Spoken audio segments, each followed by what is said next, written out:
At 6:42 in the morning, the Venezuelan Navy believed it was tracking nothing more than another fishing trawler drifting near its patrol zone. The sonar readings were unremarkable, the contacts slow and familiar, blending into the routine clutter of coastal traffic. It was the kind of detection sailors see every day, barely worth a second glance. Then, without warning, the ocean itself seemed to revolt. Just 2 miles off the patrol line, the calm surface of the sea suddenly bulged upward, as if something enormous were forcing its way out from the depths. In an instant, black steel tore through the water, sending a towering column of seawater nearly 30 feet into the air. Spray slammed against the hull of the Venezuelan patrol vessel, and the quiet morning shattered into chaos. There was no radio transmission, no warning flare, no distress signal of any kind.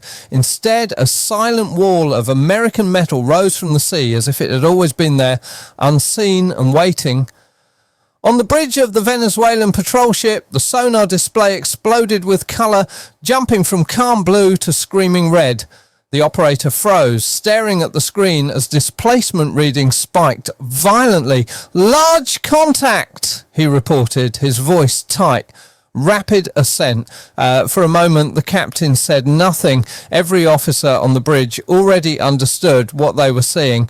The unmistakable sail of a US Navy submarine broke the surface, water cascading down its dark hull like rain off a cliff. This was no drifting vessel and no accidental encounter. The submarine was perfectly positioned, its emergence controlled and deliberate, every movement precise. "General quarters," the captain ordered sharply. Engines roared to life as the patrol ship pivoted to starboard, adjusting course to maintain a safe intercept angle. The Venezuelan coastline lay less than 20 nautical miles behind them, but the submarine did not react. It sat motionless, commanding the water around it with silent authority. In that moment, it became clear this was not a mistake. It was a message, one delivered without words, without weapons, and without urgency, and every camera aboard the Venezuelan ship was about to record proof that the most powerful navy on earth had been there all along, hidden beneath the waves. As the initial shock faded, the reality of what had surfaced in front of them became unmistakable. Every sailor on the Venezuelan patrol ship recognized the silhouette cutting through the morning glare. Rising from the water less than 2 nautical miles away was the sail of a United States Navy attack submarine, sleek and featureless, its black hull absorbing the sunlight. There was no hull number, no national markings, and no flag flying from its mast. None were needed. Its identity was obvious to anyone trained to recognize modern naval power. The submarine was not drifting or adjusting its position. It had surfaced with purpose, holding steady as if the surrounding sea belonged to it. Water dripped slowly down the sail. The only sound, breaking the heavy silence that settled over both vessels. Through binoculars, officers on the bridge could trace the outline of a Virginia-class submarine, nuclear-powered, fast and engineered to remain invisible until the moment it chooses otherwise. This was one of the most advanced weapons platforms in the world, now fully exposed in open daylight. For several long minutes, nothing happened. The Venezuelan patrol ship maintained its course, engine steady while the distance closed incrementally. The navigator called out ranges as the gap narrowed, his voice measured but tense. Still, the American submarine did not maneuver, did not signal, and did not acknowledge the patrol ship's presence in any visible way. The silence was deliberate and it was unnerving. What the crew did not yet realize was that the submarine's appearance was not an error in navigation or a sudden mechanical necessity. It was a calculated act. Every second it remained on the surface was intentional, designed to be observed, recorded, and remembered. Cameras aboard the Venezuelan ship captured every angle, every reflection of light off the hull, unknowingly preserving the evidence of a strategic message being delivered in real time. This was not a confrontation meant to escalate into violence. It was a display of confidence and control. a reminder of who could operate undetected in these waters and who could not. The submarine's stillness conveyed more than any radio transmission ever could. It was proof that American forces had been watching long before being seen. As the Venezuelan crew continued to record the encounter, a quiet understanding spread across the bridge. This surfacing was not a mistake. It was a statement, one that would echo far beyond the horizon once the submarine slipped back beneath the waves. The Venezuelan patrol ship involved in the encounter was no stranger to operating under pressure. Designed for coastal security and built with Italian technology, the vessel was crewed by sailors trained under doctrines influenced by decades of Soviet naval thinking. Its mission was straightforward on paper: patrol Venezuela's northern coastline, monitor foreign activity, and assert the country's declared Bolivarian security zone. In practice, however, the job was far more complex and far more dangerous. Each patrol meant operating along an invisible boundary where international law, national pride, and great power rivalry collided. Just beyond that line, the world's most advanced navy conducted operations with near total freedom. Venezuelan sailors knew this reality well. They tracked foreign vessels regularly, logging contacts that remained distant, silent, and usually submerged. Most encounters ended without incident, leaving only lines of data in after-action reports. On this particular morning, the patrol had begun like countless others. The ship maintained a steady speed. Sonar sweeping methodically through the water. Radar returns showed nothing unusual beyond routine maritime traffic. Fishing boats, commercial signals, and distant beacons filled the screens. The crew was alert but relaxed, accustomed to the rhythm of long hours at sea without incident. Then at precisely 6:42 a.m, that routine shattered. The ocean ahead erupted as a massive object surfaced directly along their bearing. Sonar contacts instantly stabilized, confirming a large displacement directly in front of the ship. The calm predictability of the patrol was replaced by immediate tension. This was not a distant shadow or an ambiguous contact. It was a fully revealed presence, unmistakable and uncomfortably close. The realization spread quickly through the bridge and combat information center. This was not simply another foreign vessel passing at range. A Virginia-class submarine had surfaced less than 2 nautical miles away, close enough to challenge assumptions about detection, reaction time and control. For any navy, such proximity would be unsettling. For a force tasked primarily with coastal security, it was deeply sobering. As officers relayed bearings and distances, a quiet understanding settled in. This encounter was no accident of navigation. It was a deliberate act unfolding inside a narrow margin of space where mistakes could have serious consequences. The Venezuelan patrol ship was no longer conducting a routine mission. It had become part of a carefully choreographed demonstration, one that exposed the fragile balance between presence, perception, and power at sea. While tension mounted aboard the Venezuelan patrol ship, events aboard the American submarine unfolded with calm precision. Unlike the visible anxiety on the surface vessel, the crew of the US Navy submarine followed procedures refined through decades of doctrine and training. Every sailor knew their role, and every action was executed without haste. Communications remained silent. Emission controls were set to the lowest possible level. Nothing about the submarine's behaviour suggested uncertainty. This was not an aggressive manoeuvre in the conventional sense. The US Navy refers to operations like this as presence operations, a deliberate display of capability conducted without words or force. Legally, the submarine's position was beyond dispute. It was operating more than 12 nautical miles from the Venezuelan coastline, firmly within international waters. By maritime law, it had every right to be there. Politically, however, the message was far more provocative. Surfacing a nuclear-powered attack submarine so close to a foreign patrol zone is the naval equivalent of standing directly in front of someone's gate without knocking. It sends a signal that cannot be ignored, even if no rules are broken. For both sides, this encounter was no longer about geography. It was about posture, resolve, and perception. At 6:47 local time, the standoff became unmistakable. The submarine had not moved since surfacing. It sat motionless, a 7,800-ton mass of steel projecting quiet authority. There was no attempt to turn away, no effort to reduce visibility. The command sail faced directly toward the Venezuelan vessel, a subtle but unmistakable orientation that carried weight in naval language. On the patrol ship's bridge, the atmosphere tightened. Officers monitored tactical displays while maintaining visual contact. The range continued to shrink, the angle uncomfortably precise. This was not a passing encounter. The submarine's position placed it directly amidships, a geometry that left little room for misinterpretation. Every second it remained there felt deliberate, yet despite the tension, discipline held. Orders were clear and measured: maintain course, keep weapons cold, continue recording. Both crews understood the stakes.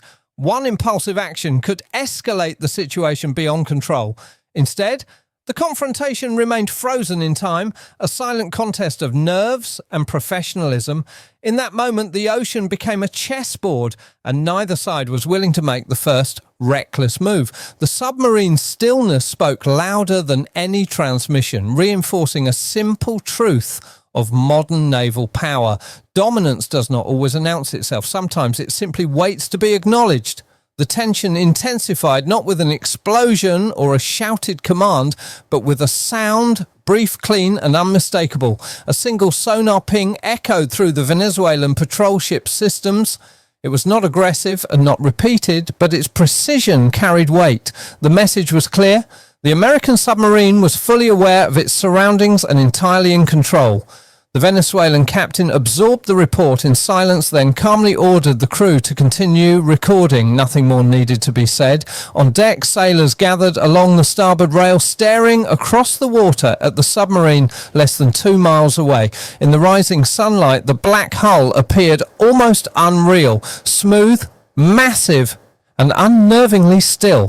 For many of the crew, this was the closest they had ever come to an American attack submarine. It did not look like a ship meant for patrols or diplomacy. It looked like a machine designed to end wars before they were even noticed. On both vessels, cameras and sensors were capturing everything: bearings, distances, wake patterns, acoustic signatures. Every detail was logged. In modern naval encounters, evidence matters as much as firepower.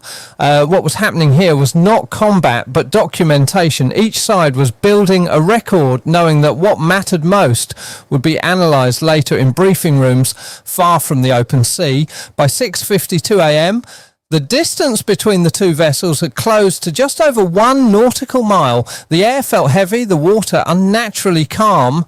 Neither side moved. This was not a firefight or a chase.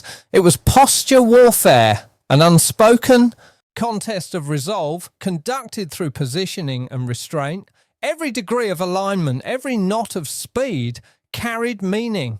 To understand why a US submarine would surface this close to Venezuela, the context had to extend beyond the immediate standoff. For months, the US Navy had been conducting maritime security operations aimed at disrupting drug trafficking and illegal arms routes across the Caribbean. These operations often ran through international waters that Venezuela claimed as part of its broader security zone, a legal grey area loaded with political tension. The United States called it freedom of navigation. Venezuela called it provocation. Encounters like this were never announced and rarely acknowledged, but they were anything but accidental. The submarine surfacing was a controlled demonstration, a reminder that it could operate unseen and that it chose when to be noticed. In that moment of stillness, the real message was delivered without a single word spoken. The sudden surfacing of the American submarine was not an accident, nor was it the result of mechanical necessity. It was a deliberate act rooted in a broader strategic context that extended far beyond the immediate standoff. For months, the United States Navy had been conducting Operation Sentinel South, a maritime security mission aimed at disrupting drug trafficking networks and illegal arms routes moving through the Caribbean. These routes often pass through international waters that Venezuela considers part of its extended Bolivarian security zone, creating a persistent legal and political grey area. From Washington's perspective, these operations were were lawful and routine. The United States framed them as freedom of navigation missions designed to enforce international law and maintain open sea lanes. From Caracas, however, the same actions were viewed as calculated provocations. Foreign military forces operating just beyond territorial limits, but well within what Venezuela considered its sphere of influence. This clash of interpretations ensured that encounters like this one were not only possible, but inevitable. The submarine's appearance was therefore a message crafted with precision. It said, without words, that American forces could operate undetected in these waters for as long as they chose. Virginia-class submarines are built for exactly this purpose. They can remain submerged for months, move with near silence, and track surface vessels without ever revealing their presence. When one surfaces so close to a patrol ship, it is not because it has been discovered, it is because it has already completed its mission. For Venezuela, this was the unsettling reality. The country's naval forces rely largely on coastal patrol ships, limited sonar coverage, and surveillance assets designed to intercept smugglers, not to counter advanced nuclear submarines. The surfacing was proof that the American vessel had been watching long before it was seen, gathering intelligence without interference. Both sides understood the stakes. Neither wanted an incident, but neither could afford to appear weak. For the United States, the encounter reinforced its role as the dominant maritime power in the region. For Venezuela, it underscored the challenge of defending sovereignty in an era where control of the sea depends less on numbers and more on technology. As the standoff continued, the ocean itself became a symbol of this imbalance, vast, silent and unforgiving. Somewhere beneath the calm surface, power moved unseen, reminding everyone involved that modern naval warfare is not about confrontation alone, but about presence, perception, and the ability to choose when to be visible. By 6:57 local time, the tension between the two vessels had reached its peak. The American submarine had remained motionless for nearly 15 minutes, half submerged, its command sail pointed directly toward the Venezuelan patrol ship. In naval terms, this orientation carried meaning. A warship does not point its bow without intent, and every officer on the Venezuelan bridge understood that. The submarine's posture felt deliberate, calculated, and unyielding. Range reports continued to come in with unnerving precision. 1.2 nautical miles. The distance was close enough to feel personal.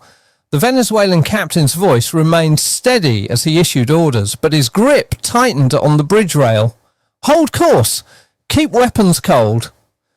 Discipline mattered now more than ever. Any sudden manoeuvre, any misinterpreted action could push the situation past the point of control. On deck, a .50 caliber machine gunner stood by, not aiming, not threatening, but clearly visible. Their presence was symbolic, a quiet signal that the ship was alert and prepared without escalating the situation. Cameras continued to roll, recording every angle of the submarine and every movement on the sea. Radios hummed at low volume, open but silent. Every second was being documented for review by higher command. Then, without warning, the submarine moved. It was subtle, a slow roll to port, no more than 10 degrees. But the effect was immediate. On the bridge, the watch officer spoke softly. "Sir, she's turning toward us." The bearing indicator shifted slightly from 084 to 083. This was not radar targeting. It was alignment, a form of communication older than modern electronics. A warship's orientation speaks volumes without a single transmission. The Venezuelan captain responded instantly, drawing from established naval playbooks. He ordered a parallel course adjustment, bringing the ship laterally across the submarine's beam at 15 knots. It was not an aggressive move, but it was assertive, close enough to show resolve, far enough to avoid provocation. The message was clear. They were not backing down. Inside the submarine, American sailors observed through high-definition optics, recording every reaction. Sensors captured acoustic data, radar emissions, and manoeuvre timing. The encounter was being preserved in extraordinary detail. This was not about intimidation for its own sake. It was about evidence, posture, and precedent. As the distance closed to 1 nautical mile, both vessels held their nerve, the sea remained calm, but the atmosphere was charged. One wrong decision could have rewritten the morning's outcome. Instead, restraint prevailed, and the standoff hovered on the edge of escalation, silent, controlled, and heavy with meaning. The standoff reached its quiet conclusion without ceremony or announcement. After holding position at the closest point of approach, the American submarine made its final move. There was no radio call, no signal flare, and no visible acknowledgement of the Venezuelan patrol ship. Instead, the massive vessel began to shift almost imperceptibly. The bow dipped slightly and the stern rose just enough to be noticed by trained eyes on the bridge. Within seconds, bubbles streamed along the dark hull, curling upward like smoke as seawater reclaimed the steel giant. The submarine slipped beneath the surface with deliberate calm, its outline fading as white foam collapsed into the surrounding blue. In less than half a minute, it was gone. The ocean closed over the spot as if nothing had ever been there. On the Venezuelan patrol ship, radar briefly showed a faint trace, 3 heartbeats of electronic confirmation before the contact vanished entirely. Sonar screens, once alive with signatures, faded back to a clean, empty blue. Silence returned, but it was not the same silence as before. This one carried weight.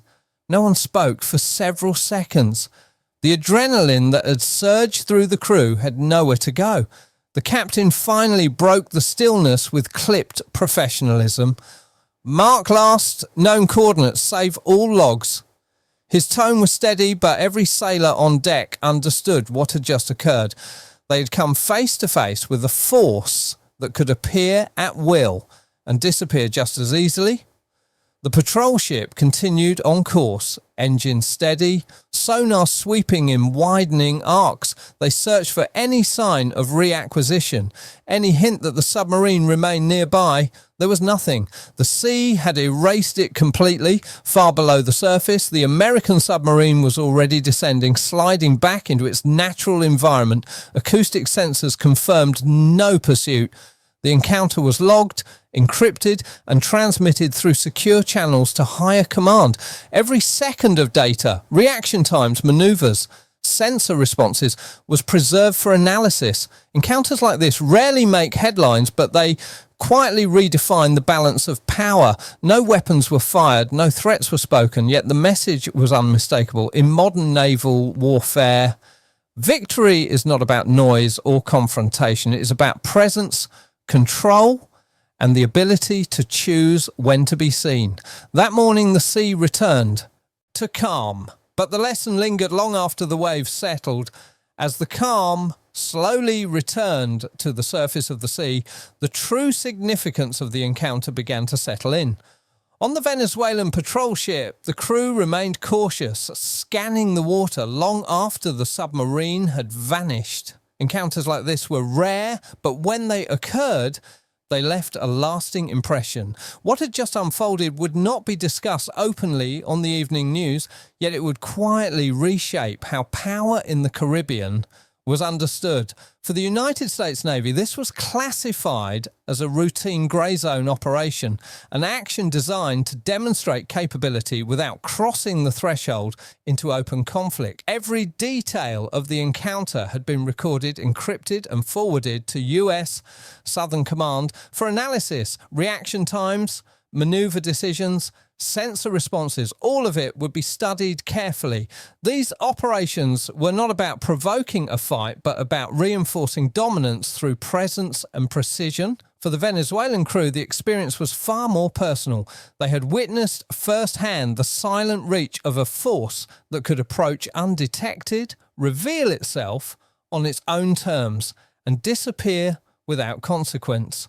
It was a reminder that modern naval power is not measured by how loudly it announces itself, but by how completely it controls the environment around it. The submarine had not threatened them, yet it had exposed the limits of their surveillance and response capabilities. This was the essence of modern maritime competition. Victory no longer comes from firing first, but from arriving first and remaining unseen until it matters. Control of the sea is asserted through intelligence, endurance, and the ability to operate freely in contested spaces. In this encounter, the ocean itself became a stage for that reality. As the patrol ship resumed its mission, the sailors carried with them a story they would remember for years. It was a reminder of how close the world's most advanced military forces operate to one another without incident, and how much discipline is required to keep such encounters from spiralling out of control. By mid-morning, the sea looked no different than it had before. Waves rolled gently under the sun, betraying nothing of the tension that had gripped the water hours earlier, but beneath that calm surface, the balance of power had been quietly reinforced. The lesson was clear. In today's naval warfare, dominance is not always visible, but it is always present. As the Venezuelan patrol ship continued its course, the immediate danger had passed, but the encounter lingered heavily in the minds of everyone on board. Moments like this do not fade quickly. They become stories told in wardrooms, lessons dissected in training briefings, and quiet reminders of how thin the line is between restraint and escalation. What had occurred that morning was not a battle, yet it carried the weight of one. Encounters between rival naval forces in contested waters are becoming more frequent, not less. They rarely make headlines, and official statements are often vague or non-existent. But each one contributes to an evolving pattern of competition at sea, where nations test boundaries without crossing them.